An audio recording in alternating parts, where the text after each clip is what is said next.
Isang umaga, kinakatok ko na nga si Kappa Girl dito sa banyo. Sobrang tagal niya kasi maligo at malilit na nga siya sa school. Paglabas niya ng banyo, nakita ko sobrrang daming kalat. Meron dito pinagbalatan ng shampoo, mga wipes at tissue na nasa sahig. Pero pag ginupit o sinaid na toothpaste. Kappa Girl! Bakit ba rin sudugs? Dito ang banyo, sobrang kalat. Eh kasi din sudugs, wala tayong basurahan. Bumili ka kasi ng basurahan. Pag bumili ka ng basurahan, maging kamukha sa dahigan pamilya. Dahil mabait akong tito at honor naman si Kappa Girl. At tama naman sinabi niya, kailangan naman ng basurahan sa banyo. At eto, bumili ako. Kaya naman tara, unboxing na natin.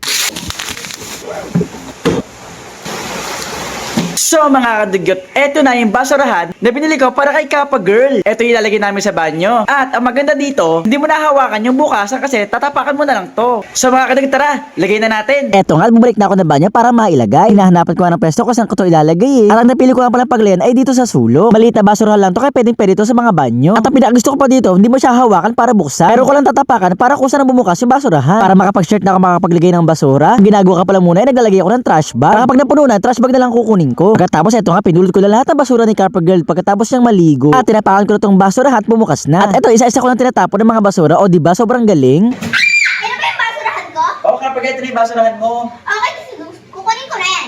Matapos ko, papakita ko sa mga klase ko. Bye!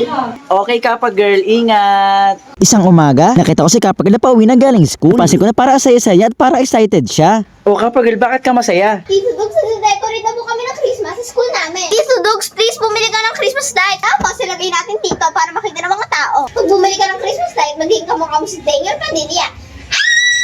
Dahil mabait akong tito at honor naman si Kappa Girl at malapit na rin naman talaga magpasko. Kaya napabili na rin talaga ako ng Christmas light na isasabit namin sa labas. Kaya naman mga kadugot, tara, unboxing na natin. Wow! So mga kadugyot, eto na nga pala ang Christmas light na binili ko para kay Kappa Girl. Christmas tree na Christmas light. So hindi ko na kailangan ng Christmas tree dahil yung Christmas light ko ay Christmas tree na. Ayan na, meron pang star sa taas. Grabe mga kadugyot, ang ganda. So mga kadugyot, tara, try na natin. At para makita nga ng mga tao sa labas, dito ko siya isasabi sa harap ng pintuan. Burmers na rin naman talaga kaya it's time na para mag-decorate tayo ng mga Christmas tree or mga Christmas light. Bali ganito nga pala ang itsura niya dito sa labas. At eto naman yung on button.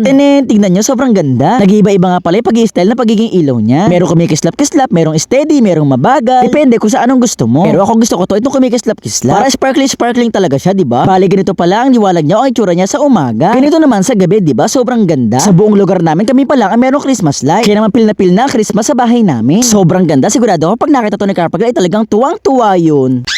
Wow, Tito Dugs, sobrang ganda naman yan. Sobrang liwanag. Okay, tanggalin mo na yan.